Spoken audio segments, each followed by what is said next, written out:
ऐकूया पिंजऱ्यातला बाप.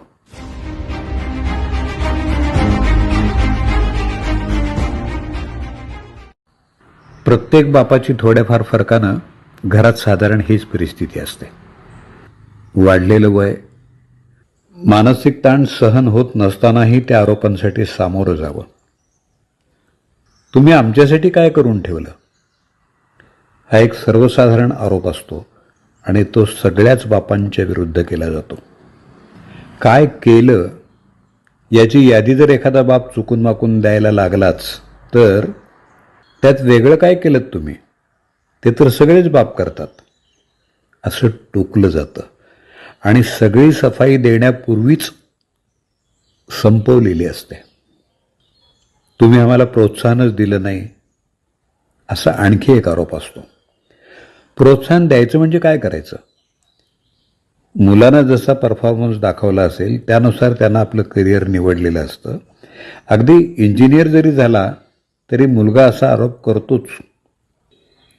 त्यावेळी विचारच करत नाही की बापानं इंजिनिअरिंगची फी भरताना किती ओढाताण करून घेतली होती. तुम्हाला दूरदृष्टीच नाही.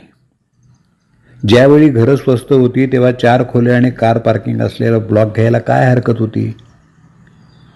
अशा प्रकारचा आणखी एक आरोप असतो.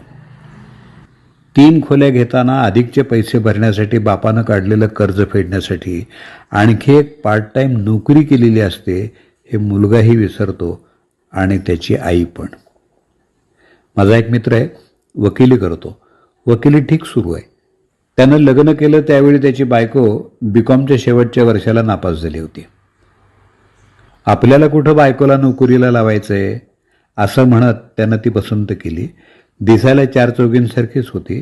त्यानं लग्नानंतर तिची इच्छा नसतानाही तिला बीकॉम करायला प्रोत्साहन दिलं. पुढं ती एमकॉम झाल्यावर एका कॉलेजात प्राध्यापक म्हणून रुजू झाली. तुम्हाला माहीतच आहे प्राध्यापकांना पगार किती येतो.